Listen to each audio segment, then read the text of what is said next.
Hey guys, welcome back to another live episode of the 4Train podcast.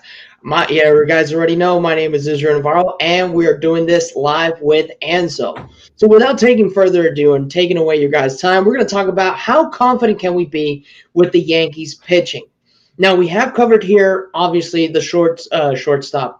We have covered here outfield. We have covered Aaron Judge, the extension. We talked about first base. But we haven't really tackled another major issue the Yankees are facing this offseason once the Major League Baseball lockout is over.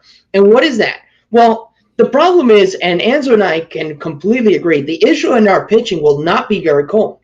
As obviously, if Gerrit Cole stays healthy the rest of the season, we already know we got that ace. We are dominating. But this is where the issue comes in. Who is number two after Cole? Now, the Yankees need. We can look at the Yankees' depth in the farm system, and we can be very confident about that. But the question is, will they be a success story for us in this season of 2022? Yes, we had Julian Gil. Luis Gil, obviously, he played a phenomenal game against the Red Sox. We saw that in the later end of the season. Now, we do have Luis Severino. But the question is Severino going to be healthy? We have to consider in 2020 he was gone. He came near the end of 2021. Now, with the fact that he will be ready to play a full season, is he going to be healthy? We have to take that into consideration. Now, we have Nestor Cortes. We had a great time with Nestor Cortes, but will he be able to go after a guy like Gerrit Cole? There's so many things we have to be asking ourselves. Is the confidence there that the Yankees starting five is going to be solid? Because we can't just rely on Gerrit Cole. We can't have him play every game because he'll just burn out. So we're going to need, yes, we have Nestor, we have Severino, but my call is so we go out there and we sign someone like a Carlos Rodon. We go out there and get another pitcher that's out there in the free market. We don't need him to be a Max Scherzer. We just need him to be a solid number two that's going to make us have at least 6 to 7 scoreless innings for us to go in there and win. I don't know how you feel about that, Anzo. Luis Gil is the answer to everything. Luis Gil. That is the guy. After seeing him play a little bit last season, I feel like he has a huge potential of actually getting it done. Now, yes, he's a rookie. Yes, the Yankees need to fill in the spots like you were just saying, Israel. Gerrit Cole cannot pitch every single game, nor do I really want him to because we need him for the playoffs. So, I mean, if we're looking right here, we have maybe Nestor Cortes, which would be a solid relief guy. But, I mean, he proved himself in the starting rotation. So I say Gerrit Cole, you have Luis Gil, Nestor Cortes, and a lot of people love James, right? Jamison, Talion, Yep. something like that. Jameson. A lot of people like that guy. Jordan Montgomery, I know a lot of fans like him as well. I'm not sure if I'm like a huge fan of those two exactly. I'm sure there's Yankee fans that'll show you statistics and be like, no, these guys Montgomery, he's amazing. It's just he didn't get run support, blah, blah, blah, whatever. But I feel like we need to find two replacements for those guys. I like Nestor, I like Luis Gil, and I like Gerrit Cole. We got those three guys. Now let's find two replacements for the other two. Luis Medina could be a solid one coming up from the minors, but really we're going to need more pitching. Now, I don't know about you, Israel, but who are some of those options that we can get in free agency? You know, one of the big one is we can get Carlos Rodon, who's coming off of a great season with the Chicago White Sox. We don't need him obviously to be our ace because that's what Gerrit Cole's there. But if we put him, he already has the experience. He's obviously played a couple of years in the majors. Well, we can just take him, put him number two behind Cole. Then you have someone like Luis Gil, who's obvious phenomenal. Have those be our top three pitchers. Why is that important? Well, if we're looking at it, I look at it as a playoff point. If we go into, obviously, with the prediction, obviously, it's coming out that the Yankees look like the favorite to win the American League East this year. Then you're going to need Gerrit Cole for game one. You're going to need someone for number two. And then if you have Luis Gil for game number three, that's obviously going to push us right into the American League Champions Series. And then obviously Gary Cole doesn't kick it off, but then you have a Carlos Rodon. And then by game 3, game 4, Gary Cole comes into the pitch. Obviously, we know Gary Cole's not going to be like that. He's going to want to play for the game 1, but that's what we need. Then, yeah, you have Montgomery, but instead of Montgomery being the 4th guy, we have Cortez, and we put Cortez in that position.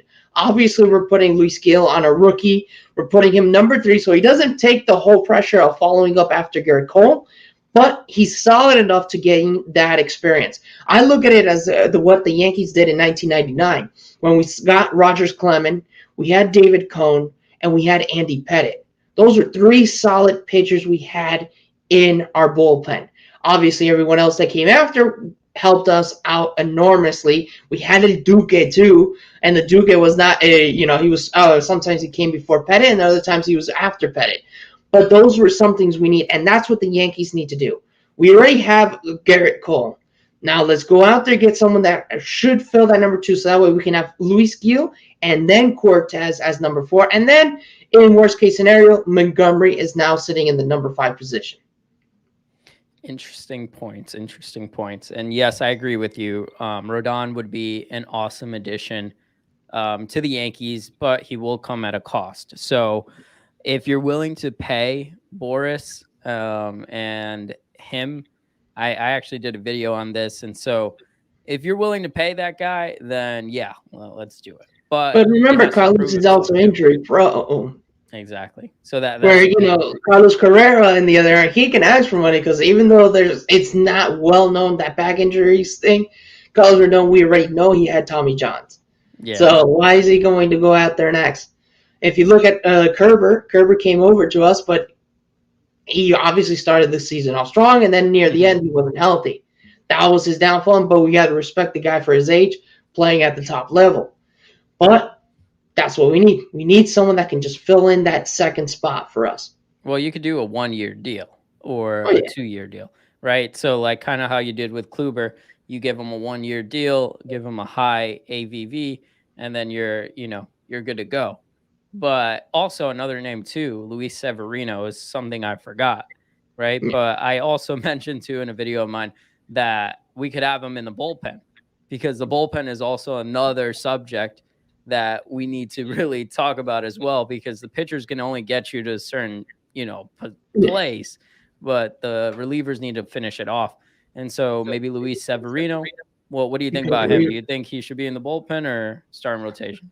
Look, considering my take, this is my opinion. I understand he's going to be determined. He wants to be a starting pitcher. That's his natural position and everything. But considering he missed out 2020 for recovering from Tommy John, he didn't come basically near the end of the season for us in 2021. If he were to be a reliever, that would be good, because now we're not asking him to play 7 innings or 6 innings. We just need you for 2 solid innings, and we're not putting him into pressure. Then worst case scenario is, okay, as a reliever, we're starting to say, oh no, he can go for more than 2 innings. He can do 3, he can do 4, then unless we put him back as a pitcher. But in that bullpen position, because Chapman, great arm, he threw, but when I went there to saw him against the Chicago White Sox in May, he was throwing crazy. And we almost lost that game. If we didn't get lucky with the triple play, we almost lost that game because he was throwing crazy.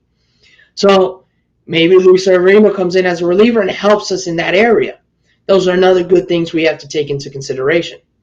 But that's obviously, we know Luis Severino, he's going to want to be a pitcher, considering now he's missed 2 seasons. He wants to prove that he hasn't lost his touch. He's still the 2018 All-Star that he is.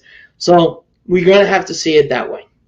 Yeah, true. He's gonna be coming up on a contract option year next season. So he's going to want to prove himself here to show why the Yankees should even pick up his option, And so good points on that. Any final points that you have, Israel, on the starting rotation? I know we both agree that Garrett Cole is number 1, and then we need a solid number 2. And so any final points that you got? Now, if the Yankees really don't do anything with pitching, then yes, we have to put Luis Severino as number 2 in there. We're going to have to use Julian Gil. We're going to have to put Cortez. We're going to have to use Montgomery. We're going to have to put those guys into the bullpen. That is. But here's the thing, and this is what I want to close this off with. I still have very confident because it's very positive. If you look at our farm system, our minor league pitching is very solid. So if worst case scenario, as I like to say, we may end up actually calling these guys, and then we may obviously have the bullpen that we wanted. Yeah, we may have to sacrifice April, somewhat of May, to get the rest of the season out. And considering if we do start playing baseball in May, considering we don't know what's going on with the lockout. But that is something there. I'm still confident. We still have a very young roster of pitchers that still haven't got up to majors that are being like, hey, I'm hungry. I'm ready to go. So that's another thing we have to look into. Totally agree. And yeah, I mean, I like the idea of having like the young guys coming up, where it's the Luis Medina, the Luis Heel, and having those guys come on up, I think would be a huge addition to the Yankees. Not only that, but we could also make some trades with the Oakland A's or another team to get a solid pitcher to come on over. And so that's also another option too that we have. But yes, the Yankees do need help in pitching. I feel like the Yankees most likely will probably just not do anything with pitching and just say, oh, we got enough players and we're good to go. And then they're going to have the same problems like they did this past season. So hopefully they do something about it after the lockout. That's what I'm hoping for. And hopefully the Yankees can create a solid pitching rotation with a bunch of depth, and then later on have a bunch of players ready to go into the playoffs. And so, yeah, let's wrap it up then, Israel. I'm going to put us in both screens right here. If you guys want to follow us, my name is Anzo Media. You can follow me on Instagram and Twitter. And Israel, what's your handles? You guys can follow me right here on Twitter, Israel Navarro. You can see the Twitter handler right there on your screen. You guys can just go there. I'm always commenting on tweets or tweeting myself about Yankee baseball. So, guys, feel free to hit me up and let me know what topic you guys are interested in hearing. Yeah, make sure to follow Israel. And also, if you want $20 off, make sure to go check out SeatGeek. Basically the code is down below. It's ANZO.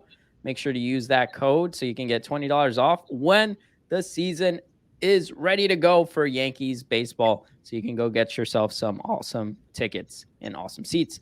And not only that, guys, but thank you for watching. Make sure to smash that like button and also make sure to comment down below. Let us know what you guys think. Obviously, we have certain opinions on these players and on the starting rotation, but who do you guys think we should have? Is there anyone that we missed out, any free agent or any person in the minor leagues that you think would be a great fit for the Yankees starting rotation? Let us know down below. And as always, thank you for watching. This was Anzo and this was Israel, and we will see you guys next week. See you guys. See ya.